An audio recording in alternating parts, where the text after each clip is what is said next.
Muito bom dia a todos. Queria cumprimentar o presidente, senador Paulo Paim, agradecer ao convite à senadora Ana Amélia, cumprimentar o senador Cristóvão Buarque e, em nome da Confederação Nacional de Municípios, agradecer ao convite para tratar desse tema tão importante ao nosso país e à nossa federação. Acho que, primeiramente, eu queria tratar um pouco, abrindo mão um pouco de discutir diretamente o trabalho feito aí pela equipe da STN e a professora, para tratar um pouco do financiamento, né? Como é que se dá hoje a repartição de receitas e o financiamento, inclusive, da educação na esfera municipal. Então, acho que discutir aí o gasto público na educação na esfera municipal requer também uma análise aí do nosso federalismo fiscal, né? O nível de gasto que cada município é capaz de realizar é determinado também, né, além das transferências voluntárias, principalmente pelo nosso sistema tributário e os mecanismos federativos aí de divisão de receitas. Né, o Fundeb, por exemplo, que é o principal mecanismo de repartição de recursos na educação, ele tem uma sistemática que não privilegia a qualidade, não privilegia, por exemplo, os resultados de IDEB, e sim a quantidade, né? Então, foi um movimento para ampliar as redes de ensino e criou-se um sistema de financiamento que foi muito significativo nesse sentido, de ampliar o número de matrículas. Então, avaliar se os recursos destinados à educação pelos municípios são mais eficientes para atingir as metas do IDEB passa também por considerar essa dinâmica da Receita Municipal. Aqui só trazer aos senhores senadores a partilha de receitas, aí aqui já a receita disponível após as transferências, né, as principais transferências federativas, de qual fatia fica com a União, né? A União hoje se apropria, após todas as transferências, de 21,2% do PIB. Né? Os estados, isso está constante, a União tem uma variação ali em relação ao PIB, mas a gente vai ver mais para frente que a divisão tem sido mantida constante aí desde 2000. Os estados ficam com 9,3% do PIB e os municípios com 6,8% do PIB. Aqui é a proporção de cada um, né? Então, a União ali com cerca de 57% do total da receita disponível aos entes públicos, né? Os estados, a fatia dos estados é de cerca de 25%, dos municípios 18%, isso também é constante. Aqui agora a aplicação direta em educação são os dados de um estudo do INEP. Né? Hoje, os estados e municípios tem seguido um nível de gasto próximo, né? Tanto os estados quanto os municípios, que hoje está em torno de 2% do PIB, né? Em 2010, são dados que foram encerrados em 2010, e a União em torno de 1% do PIB. Agora é interessante a gente entender um pouco como é que se compõe a receita municipal. Né? A principal, isso aí são dados de 2009, né?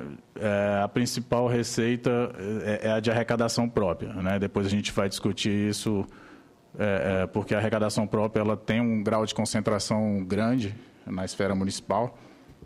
Ela é a maior, mas para a maioria dos municípios ela não é tão significativa. Né? Se a gente tirar os grandes centros urbanos, a receita de arrecadação própria ela tem um peso muito reduzido na composição da receita dos municípios. A seguinte é a receita de ICMS, também tem uma concentração bem razoável. A principal receita para a grande maioria dos municípios é o FPM, né, que é a terceira maior, mas, ao mesmo tempo, é a mais bem distribuída, né, é a que atinge aí a maior parte dos municípios de uma forma bem significativa. E depois ali a gente segue ali, o Fundeb é uma receita, o saldo do Fundeb é uma receita que é importante, né, que a gente vai discutir bastante aqui o Fundeb. Ele está em quinto lugar aí, como uma das principais receitas dos municípios. Esse gráfico é interessante para mostrar o peso que o FPM tem para a maioria dos municípios. Né, em 3.466 municípios, o FPM representa mais de 50% da receita tributária, de origem tributária. Né? Então, o que acontece com essa receita é muito importante para a capacidade de despesa dos municípios. Né? Como a educação é o principal componente de despesa para os municípios, ele vai estar relacionado com o FPM, né? Com o que acontece com o FPM. Então, quer dizer, para avaliar a capacidade de despesa e a eficiência, né, que aí foi a questão mais específica do trabalho da STN, eu considero que seja mais importante discutir como ocorre essa divisão horizontal do que tentar estabelecer uma relação simples estatística diretamente entre o que é gasto e o resultado. Né? Desde a crise financeira de 2008, o que é importante entender nessa dinâmica é que desde a crise de 2008, a arrecadação relativa ao FPM ela sofreu uma desaceleração. Então, a gente viu ali no gráfico inicial que a fatia municipal está sendo mantida, né, no pós-crise, mas está sendo mantida em razão do desempenho de arrecadações como a arrecadação própria e o ICMS.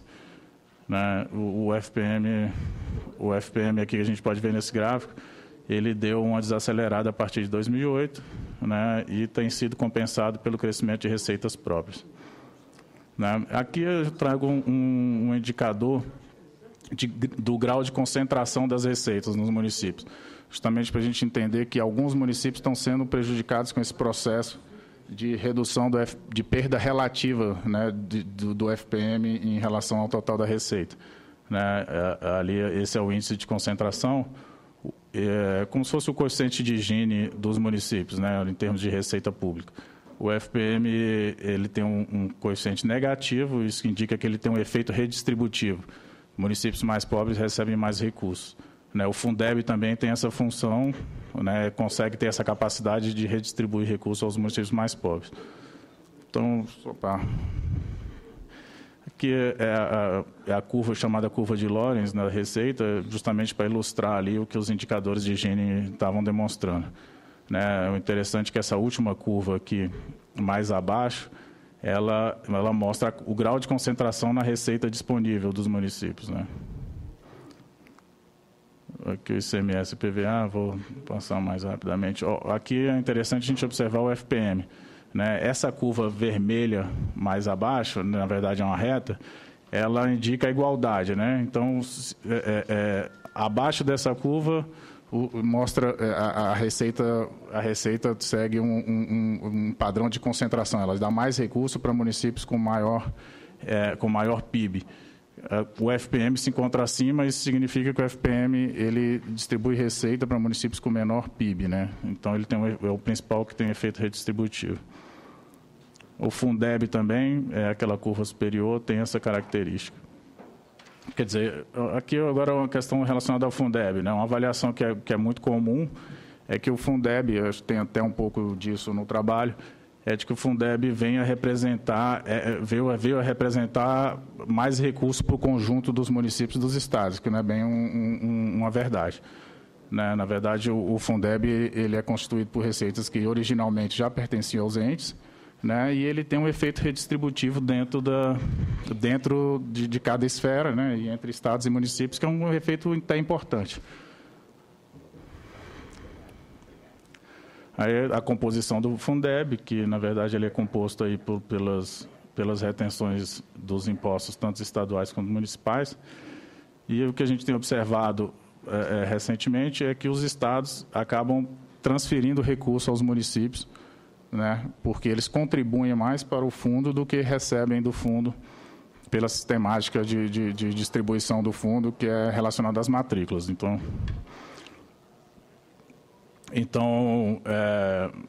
os municípios têm ganhado aí um saldo cada vez maior, mais positivo em relação ao Fundeb, e os estados têm perdido aí um volume expressivo de recursos. E isso aconteceu porque a rede municipal foi expandida, né, o número de matrículas, aí a gente traz o número de matrículas, foi ampliado na rede municipal, e enquanto ocorreu o oposto na rede estadual. A rede estadual perdeu aí, são dados também aí do INEP. De 96, por exemplo, ali os municípios passaram de 13,7 milhões, né, de matrículas para 22,5 milhões. Os estados, em 2007, os estados caíram de 23,4 para 18,8. Essa mostra essa relação, justamente essa relação que o Fundeb é importante em redistribuir recursos, porque se a gente pega aqui esses pontos representam os municípios. Então, municípios que têm menor receita disponível per capita, geralmente têm saldos maiores de Fundeb. né? Então, aqui, dentro da esfera municipal, há esse efeito redistributivo importante, né? Os municípios que têm mais receita per capita contribuem mais para o fundo do que recebem do fundo. Aqui por estado, depois aí para ficar para os senadores. Quer dizer, apesar de destinar aí uma maior quantidade de recurso aos municípios com menor receita, o Fundeb não incentiva a qualidade, né? Pelo contrário, ele estimula a competição pela ampliação da rede, né? Que premia apenas a quantidade. Em média, né, um resultado que a gente vai mostrar mais para frente, os municípios que mais recebem recursos do Fundeb têm menores médias no IDEB, né?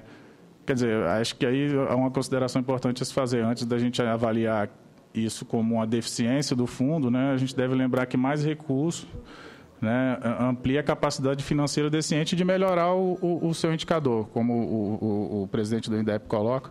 É importante a gente olhar o filme, né? Não só aquele IDEB daquele ano, e sim a evolução. Então, nesse sentido, por não estar associado o Fundeb com o IDEB, né, é interessante porque ele permite que municípios com ainda dificuldades com a necessidade de ampliar seus resultados de IDEB, continuem recebendo mais recursos do que municípios que já estão, né, melhores. Então, aqui também é só a correlação aí entre o saldo do Fundeb, né, e a nota do IDEB. Tem uma correlação negativa aí de 0,52%. Mostra um pouco dessa realidade aí de que municípios com menor nota têm um saldo maior no sistema de financiamento. Por fim, aqui, o IDEB em relação à despesa per capita, despesa por matrícula, né? Então, também há uma correlação positiva. Então, aqui, municípios que mais gastam em termos per capita têm resultados maiores. Aqui também na fotografia, sem olhar o filme, né? Então, essa aqui é uma realidade, né? Agora, as razões aí realmente precisa de se explanar melhor, mas é um fato que há essa correlação entre o maior gasto e um melhor resultado no IDEB. Aqui, já tratando do exercício, que na verdade a doutora já colocou que não é bem um exercício econométrico, né? É uma avaliação em termos de um exercício só matemático, né? Sem tentar se estimar parâmetros, né? Mas eu fico um pouco também, eu compartilho um pouco da visão que o nosso presidente do INEP colocou, dessa preocupação com as conclusões serem colocadas de uma forma, acho que pouco cuidadosa, né? Foi uma expressão que veio dessa analogia de insumo-produto, né? Essa expressão de desperdício de recurso, mais ou menos aplicando a lógica de raciocínio ali de uma fábrica, de algo do tipo, trazendo essa metodologia para análise da política pública em educação. Mas eu acho que essa conclusão está um pouco infeliz só no termo, né? Nesse termo, porque a gente imaginar que hoje, com todas essas dificuldades de financiamento, já tem quase 50% de desperdício no recurso na educação, é um pouco complicado. Eu teria um pouco mais de cuidado com a parte da conclusão. Mas, em geral, o trabalho é um trabalho que é importante e contribui aí para o debate. Acho que seriam essas as considerações da Confederação. Agradeço. Muito bem.